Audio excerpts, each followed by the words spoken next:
We got some crazy new Middle Earth news, guys. Peter Jackson just came out saying this. We're going to take a look at it here, and then we are going to talk about it and break it down. So first of all, let's just check out this video with some news from the man himself, Peter Jackson. Been available, but Christopher. So anyway, those two books were sort of gone. But then to Tolkien. So anyway, those two books were sort of gone. But then to Tolkien. Then Christopher Tolkien sort of edited and published other Tolkien books, the Silmarillion and Unfinished Tales. I mean, there's a lot more Tolkien writing, which would actually make great movies that were subsequently edited and released by Christopher. But he just absolutely would not let any the mere idea of a film happen. So those rights have never been available. But Christopher passed away recently, or I suppose it's about two or 3 years ago now. And the younger Tolkiens, the sort of this next generation, are now running the estate, and they're much more, much more open to talking. So I know that Warner's, a combination of Warner's and us have been talking to some of the younger Tolkien members who are part of who are now part of the board about the possibility of actually licensing the rights to some of the other books. It'd be nice to get away from the appendices and get something a bit more meaty. So anyway, those two books were gone. But then to Tolkien. So that is some pretty hefty amount of news. So Fellowship of the Fans reported on this, and they posted this video. There'll be a link to the Twitter down below. Make sure you guys follow Fellowship of the Fans. They give incredible information on this, but this just means Warner Brothers is talking to the Tolkien estate again about trying to open up to more avenues of Lord of the Rings books to be made into film and TV. We're talking about things like the Silmarillion and Unfinished Tales, two of the things that honestly are really massive books when it comes to Tolkien's work. Now, another thing to note is that Tolkien himself did not actually finish this work. His son Christopher, who passed away in the last couple of years, he went and edited and finished all of that work for the Unfinished Tales and for the Silmarillion, and then published those. At least he finished as much as he could, obviously, without being able to collab with Tolkien himself to figure out what the direction he wanted to go for those books was. So this is something that is really interesting, because if the Tolkien estate that is now being ran by Christopher Tolkien's future generations, there seem to be a little bit more open about discussing some of these, the possibilities of seeing Silmarillion out on screen. And then there is a Lord of the Rings podcast called Melonheads that posted this about the possibility of Peter Jackson getting these rights. The latest news is absolutely huge, but is it exactly what we want? Peter Jackson's trilogy is what introduced me to Tolkien. I'll forever view him as the film godfather of Middle Earth. Those movies are masterpieces.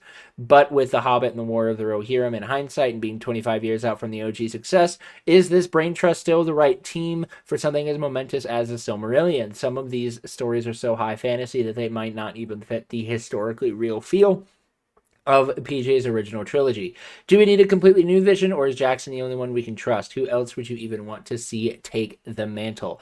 So this is very interesting, talking about both of these posts. I mean, this could be absolutely massive for anybody who is wanting to see Tolkien's movies being brought further onto screen and be more prevalent. But also at the same time, we've seen what happens when series get milked. I mean, I always look at things like the Marvel Cinematic Universe and how it's had its ups and downs because Disney has just wanted to milk it for money.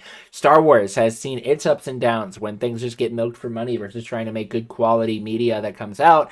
It ends up just being more milked for money and causes a lot more issues than actually something that is good quality content. I think one of the things that separates Lord of the Rings as an IP is we have so big breaks between all of the different kinds of things that come out that A, it creates a lot more hype for what we're seeing, and B, it makes it where the people that are making it are making a ton of good quality content, and they're making good media for everybody to enjoy.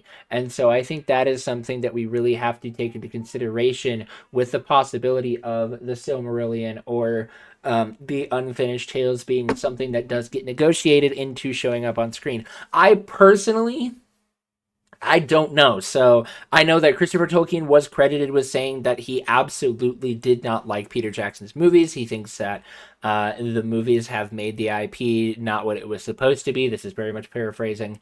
But at the same time, a lot of Lord of the Rings popularity does come from Peter Jackson's trilogy that did come out with the Lord of the Rings, and then some of it kind of fluctuated a little bit when The Hobbit came out, but I'm not going to go into that soapbox because that is just going to be spending us a ton of time doing things that we don't want to do, which is talking about things that people don't like about certain things, and I don't want to be the one to spread negativity right now. I want to just talk about this because this could actually be huge.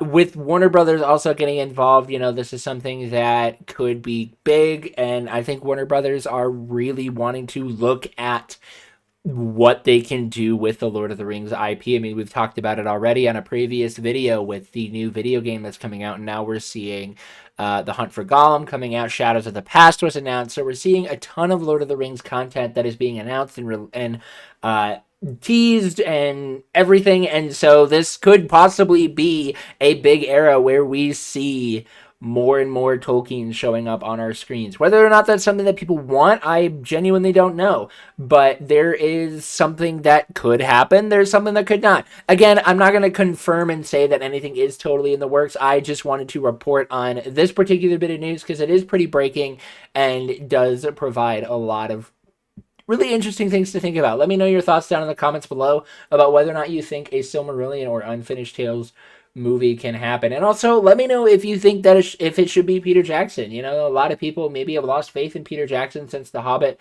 and War of the Rohirrim. I personally don't think it's Peter Jackson, but rather I think it's more of Warner Brothers.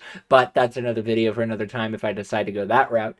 Anyways, that's pretty much all there is to this one. A nice little short one. But let me know your thoughts down in the comments below. Do you want to see the Silmarillion portrayed on screen? Do you want to see the Unfinished Tales portrayed on screen? Is there anything that's not within the original 4 books, whether it's in the appendices or not, that you might want to see put up onto screen? I know, for instance, I would love to see the Song of Iluvatar being portrayed in a animated movie, kind of similar to like Disney's Fantasia, but being a way that you can go and do the Song of Iluvatar. I think that would be really awesome as like an animated thing. But, that's just me. I have a lot of weird opinions when it comes to things like this. So let me know your thoughts down in the comments below. As always, I do want to give a huge shout out to all my Ko-Fi supporters. Thank you guys so much. You are the ones who helped to make this channel possible. If you want to support on Ko-Fi, there's a link down in the description below for you to be able to do that. But with that, you are loved, you are valued, you are fearfully and wonderfully made, and we will see you right back here in the next one. Have a wonderful rest of your day, everybody.